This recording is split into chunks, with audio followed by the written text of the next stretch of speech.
Hi everyone, come on in. How are you? Hi, Good to see good to see you. you. Hey, good to see you. Oh, hey, Mr. Demas, how are you? Hi. Hi, Ms. Scanamuccio. Sorry I'm late. That's okay, guys. I appreciate you making some time to meet about Taylor. So as you all know, I'm Mrs. Oswald, the school counselor. So my job here is to provide individual and group support. I coordinate services, work with the staff, work with some families to really touch base and meet on some students' social, emotional, and academic needs. So before we begin, how's everyone doing? If you want to share anything on your mind, Ms. Canamuccio, if you want to start. Sure, I'll start. Hi, I'm Mrs. Canamuccio. I'm the school social worker, and my job is to check in with families. I connect them to the community and their resources, and I support students' social and emotional needs. I'm doing well. Thanks for asking. And I always think pausing to check in like this does set a really positive tone for a meeting. Great, thanks for sharing. Great. And hi, I'm Mrs. Hammer. I'm the school psychologist, and I don't see everybody as often, but I would like to say I consult with teachers on emotional behavior and learning concerns. A lot of times you might get an email from me, but I compile that information and make recommendations and assessments for additional supports when needed to see how things are going smoothly this week. Though I have a couple of new referrals that we can touch on a little bit later. Okay, awesome. Thank you.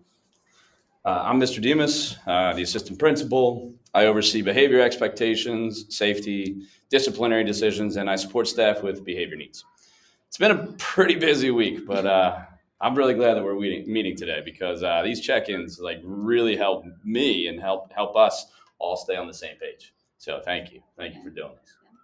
And then I'm Ms. Hammonds. I'm the behavior specialist. I develop and monitor behavior plans, assist with teacher implementation of those plans, and support students who need extra help with self-regulation. So I'm glad we have some time to dig into the situation with Taylor. Awesome. Well, thanks all for sharing. So before we dive in, I just want to touch base. Has anybody noticed anything about Taylor's behavior recently that you think we should be aware of? If you're okay with it, we can kind of just go around, share out a little bit. Because I feel like, even those small observations that we kind of see are really important. So if you're okay, Ms. Canamuccio, I'm going to have you start again. Sure, no problem at all. So at home, Taylor's been a lot more anxious and very withdrawn. She sometimes does hesitate to share what's going on and seems pretty stressed as of recently.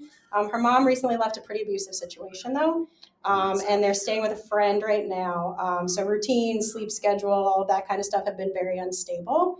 The instability does seem to be affecting her school functioning, getting her work done, her behavior, all of that kind of stuff. And that kind of tracks with what I see. I agree with you. In class, when I observed her a couple times, I saw that she had some emotional outbursts and difficulty kind of managing her strong feelings and being able to keep them at bay. And oftentimes, like when she would transition or peer conflict, she has tough difficulty with that. She struggles when settling back down and getting back to her work. So once something happens, it kind of sets her off and it's hard to get her back, was what I noticed in the few times that I was able to see her. So I think that's pretty much what I've been informed of as well. Teachers have reported some more conflicts with peers, reduced engagement, especially during the group activities that you were saying. And that's, a shift from where she usually is. She usually has some pretty good participation. So this shift is pretty concerning. So yeah, it seems like we're kind of all seeing some similar patterns, at home, school. So we can kind of just review what we know and kind of plan, what the support should be looking like for her. So as we're aware, Taylor is a third grade student. She's shown a lot of significant behavior changes over the past few months, especially with her parents getting a divorce. And I know, Ms. Canamuccio, you mentioned, her mother leaving that abusive, situation. Now they're staying with a friend, which I'm sure is really difficult, not even just for Taylor, but for her mom. So that instability can definitely be affecting her. I'm not sure if anybody else has any more details, like how she's doing in class, that you'd be willing to kind of share out with the group. Yeah, I have a few. So after speaking with her teachers or her teacher, they mentioned that she sometimes shuts down during transitions, like Mrs. Hammer stated. We haven't seen that before. It's more of a recent thing. And this also seems to match the fatigue and stress Mrs. Canamuccio described. Yeah, I also noticed that she's showing anger and defiance and kind of starting to get physically aggression going on. I mean, at third grade, it might not seem that big, but with her emotional outbursts, I'm really kind of concerned. The fact that she was suspended for fighting shows she's struggling to deal with those emotions and how to regulate herself. So it isn't just misbehavior, it's a sign that she needs more structure and support, that she's not able to, at third grade, manage those feelings. So we should really try to work to try to help her get to I that. completely agree with that. With the trauma, the family changes, the unstable home environment that we were talking about, her crying, her fatigue, she's very, very tired. She's been falling asleep in class. I guess that all makes sense, right? She's definitely probably not getting enough sleep. I guess we could probably address her sleep patterns with her mom maybe as part of the plan as we move forward. Because if she's not getting enough sleep, it's going to affect Yeah, everything, we right? can definitely work through that. You made a really good point in sharing that. Addressing that sleep, even her morning routines could just really, really help her. Ms. Hammonds, I don't know if you've noticed any patterns like throughout the day in regard to, how she's doing with her morning routines here at school. Yeah, the mornings seem to be the hardest for her. She comes in tired, trying to stay awake, but it's hard, and then she's all overwhelmed trying to get settled in for the day. But after lunch and during structured activities, she regulates herself a lot better, That's and great. the predictable routines that are outlined in her classrooms really help.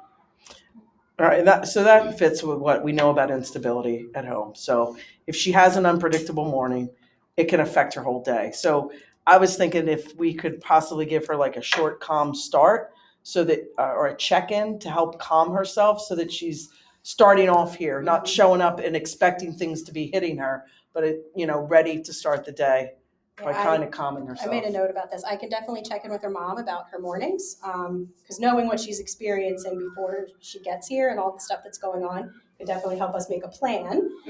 Maybe we can brainstorm some ideas together once I get that information. I think that would Yeah. be great. And just checking my notes. I mean, the fight she was suspended for was early in the morning as well. So if we can, provide a little bit more of a structure, a little bit more of a check-in in the morning, that definitely sounds like it would help her out. And I mean, we can help out in the office. Maybe we can create some kind of like quiet space for her to check in. We have that little like conference room That would be behind great. the office, That would maybe be something great. like that, just to sort of help her get settled, maybe in the Calm down morning, room. something like that, or even just like a small task to give her before the full lesson starts, maybe something like that. Just little things that can maybe make a big difference. I think that sounds really great and super helpful. She definitely needs some consistency. I think being thrown off, moving out of her home, now living somewhere else, just getting back some of that structure and give her that stability that she definitely needs. And we could look at providing her some small, coping tools for her to use independently, taking breaks, or maybe, if she's feeling stressed and overwhelmed, giving her a fidget, or just something that, if she needs to take a walk, we can kind of incorporate that for her to use independently. And obviously, kind of keep that hush hush so that the students aren't noticing that trend too, because I know that she's really going through it right now. And I'm sure some of her peers are obviously noticing that too. Definitely. No, and I just want to jump in and say I really appreciate that we're having this meeting, because as like the assistant principal, I end up having to deal with the disciplinary side of things a lot. So the fact that we're talking about this right now, hopefully trying to create something more positive for her in the morning and show the support for her, is probably going to help a heck of a lot more than just getting her in trouble, punishment, suspension. Seeing that constant negativity is only going to make things worse. So yeah, if we can just do something in the morning, using all these different trauma informed strategies that you guys are talking about, I just really think that would help, proactively, like help on the front end, Yes. as opposed to just giving the discipline all the time. So thank you. This is great. So right now, we do know that Taylor's main needs are definitely emotional support, working through some strategies to cope with the trauma that she's experiencing. We will have some type of behavior plan that's going to be put in place, with Ms. Hammonds. Just that better communication between home and school, really communicating with mom and seeing what she needs, and just really, helping her throughout the day to get back that stability. We've reviewed teacher observations. I know we've gotten some social work input, some behavior specialist reports, and just some guidance from the school psychologist. Ms. Hammonds, you had mentioned maybe tracking her responses in classes. Yeah, I'll know what strategies help, what triggers any escalation, and track her responses closely. Awesome.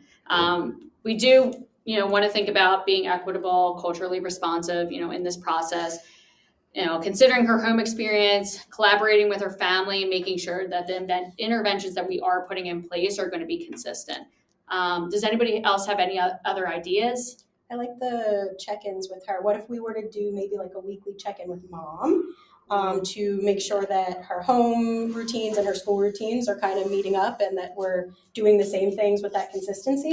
That way we're kind of supporting her behavior and also the family at the same time. Yeah, No. I really like that. Now, who would do the weekly check-ins with mom? Do we have a? I guess, well, if I Natalie could wants do the- to, You is can that do okay, it. Ms. That'd be Kenfish? great. Okay. Of course. That'd be great. I just All right. wasn't sure if you wanted. Yeah, do that, and I but- mean, obviously, if Mrs. Kanamuchu isn't here, maybe, if we could put you on the back burner, Mr. Demas, of like just filling in for that, because I do Absolutely. think that, if we divide and conquer, that would And I'm probably happy be. to send along anything that I find as Yeah, well. yeah, and we I'll can check- definitely keep maybe a doc going, Yeah. so that way we're all kind of in the loop and. And I'll check what's with mom going to on. see what days work for her. Like if she wants to check in early in the week or late in the week, we'll figure that out. Yeah. Okay. Definitely. So these are all great ideas. I do plan to meet with Taylor at least 1 to 2 times weekly, just to work on some individual counseling. We really just want to focus on how to express our emotions appropriately, using those coping strategies, really helping her work through the process of the changes that are happening at home.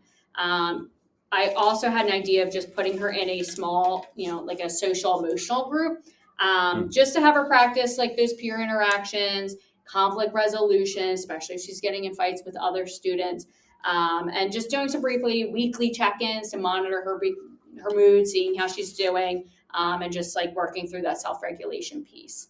I think just like those brief, like 1 to 10 scale, how are you feeling today? Just so that I'm aware and just so like everybody else is aware kind of what's going on with her. And if she is feeling a little off, we then can put some of those supports in place for that day. Yeah, I'll work with the teacher on a trauma-informed behavior plan, get visual schedules, transition cues, a calm down space, even schedule some short breaks and positive reinforcement in there. The teacher will get a 1-page plan. It'll have strategies that are modeled, and it'll set up a simple tracking sheet for any triggers, responses, or outcomes to review weekly. And I'll continue consulting with her teacher and monitoring her progress and checking in. But I think what we have in place sounds like a good plan. Mhm. And if things don't improve, we can consider further evaluations. Okay. But I'll keep an eye on her peer interactions when I'm in the building. And like I said, I'll contact Taylor's mom this week to discuss the morning routines, connect with the family and the community supports like housing, counseling, all that kind of stuff. And I'll focus on small things that the family can manage right now, and maybe we build up to the bigger things as we go. It's gonna be a We probably don't want to overwhelm her yes, too much. definitely don't want to overwhelm. They're already overwhelmed, I'm sure. Yeah, I definitely think, talking just like tier leveled, and the support she's getting, I definitely think she kind of needs all tiers at this point.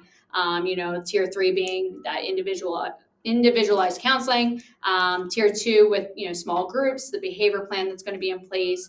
And then tier 1, just involving all students, the classroom lessons. I definitely think she needs to receive that consistent help while still participating in some of those SEL activities with her peers. And in addition to the things that we talked about, I'll have to get mom's permission, but we can connect Taylor to the Child and Family Therapy Center as well. They do provide trauma-informed counseling and family support again, which I think they need right now, which complements what we're doing here. So again, doing the school and the home all at once. By coordinating with them too, we can make sure Taylor's experiences are consistent and the strategies we use here, the strategies they use at home can all be the same. We can also schedule brief weekly updates with the therapy center, just so everybody is all on the same page, staying aligned on what's working and what might need adjustment. And then that way Taylor has a consistent approach, no matter where she's learning or practicing her skills. We're using the same vocab, we're using the same strategies. It'll be hopefully successful. Yeah, and I can help with that as well, just kind of connecting with the therapy center, and just hopefully like streamlining some of that communication piece of what they're seeing there, and hopefully we can use some of that, those strategies here, and, just kind of having that open communication as much as we can, as long as mom is willing to participate in that piece. I definitely think that would be something that she would 100% benefit from. And just for my records, because I know we brought up a lot so far already. Because you talked about maybe having a shared document talking about all the different things that we're trying. How will we know if new concerns pop up? That's a great question. Just sharing updates regularly, really just keeping that communication open with the teacher, us as a team. That way we can just adjust that behavior plan. I'm thinking maybe a Google Doc, some form of that. Okay. We can kind of discuss that further, but I definitely think we all hands need to be in the pot with this situation, because she is so young and she is going through something that not every kid gets to experience. So I would like to kind of just have maybe, like I said, some type of document that we can all be a part of, including the teacher as well. Okay. Yeah. Go ahead. Sorry, that's I was going to say that's very helpful. It'll let us adapt things right away if and when it is needed for her. Yeah, exactly. So with these supports, the internal, our counseling, and then that external piece, with the therapy center, that's really just allowing her to have just that structure, safe space to practice her skills, manage her emotions, build that confidence back up, and just making sure that those strategies are effective and consistent. We will continue to follow up. We'll have ongoing communication with mom. In the next 2 to 6 weeks, I would say that we kind of want to aim to stabilize those mornings and the transitions, really reduce those outbursts, since she has already had that incident of being suspended, improving, those peer engagements, hopefully in the small group. I really hope she enjoys kind of participating in that. And kind of just tracking progress through our notes, the data that we're collecting, any counseling logs I have. And then we'll just use a shared check-in form for teachers. So like what happened, the triggers, the responses, outcomes, things like that. That way we're all in the loop. Ms. Hammonds, I know you're gonna summarize weekly. Ms. Canamuccio, you're gonna add in some of that family stuff. I'll share some counseling highlights. Obviously, while protecting confidentiality, we do have to be mindful when we do create that Google Doc, what we're putting on there. And then our plan is just to can reconvene in about 4 to 6 weeks. That way we can kind of review the data, adjust the plan. Obviously, Ms. Hammer, if there is more concerns that come about, we can meet prior, but hopefully we can meet in about a month or so to kind of reconvene on that. All right, great. And then definitely, if anything disciplinarily comes up, being aware of all this stuff, now we'll try to make sure that we're using everything that you've suggested, like being aware of all this. Mhm. If perchance she is involved in some other disciplinary situation, we'll make sure not to interfere with everything else that's going on. In fact, now we have some stuff to refer to. So if something's going on, we can kind of go through that checklist with her and see, where were you this morning? How'd you get here? All that kind of stuff. And we can sort of talk her down, hopefully, from that, and make sure she knows that her safety and well-being are the most important things. Perfect. Yeah, and then I'll make sure to model some strategies in the classroom, observe fidelity, and tweak the plan based on data to keep it practical and continue working. And I like everything that I hear. I think it will be great for her and helpful, but we're just going to be conscious of the fact that if escalation continues, right, or academic decline appears, right, if things don't track in a positive way, which I hope is not going to happen, or should happen, everything will be positive. I will recommend another assessment and coordinate with the parents for consent and the next steps. But I'm hoping that we can, stay ahead of it and keep her on track to being able to learn to regulate herself. And I'll be very mindful about not overwhelming the family. Yeah. Like I said earlier, I feel like maybe like 1 or 2 just like very realistic things that we can do to start. And then if they're successful, if they're not, we tweak, but like if they're successful, we build on another thing and another thing, until we get everybody where we would ultimately like them to be. I think that's Go great. from there. I definitely think this is a solid starting point. We'll adjust as needed based off of how Taylor responds. Most important thing is that she feels supported throughout the day. So we'll just keep checking in, sharing observations, that way those small updates don't get missed along the way. Agreed. I think staying coordinated is really going to help her a lot. Yeah. So before we wrap up, anybody else have anything else they want or need to add? No, nothing for me. Just looking forward to see these strategies help her and the family. I hope. Yeah, me too. Yeah, I really, appreciate you guys have really done your homework on this. So it's always great stepping in as the administrator to really hear what's going on with from all sides of this. Just that you guys are all on the same page. That's really good. And I'm confident that Taylor's going to feel that support. So Thank you. I'll keep following up with the teacher and have everyone updated on that. Thank you. Well, I just think this sounds great. I think I'm happy that if anything adjustment, we can adjust anything if changes are needed. But I think full steam ahead. Got it. All right. Well, thank you again, everyone, for collaborating on this, and we'll just communicating and continue to support Taylor. Sounds great. Thank you. Thank you. Thank you. Thanks for coming Thank in. See you guys later. See ya. All right.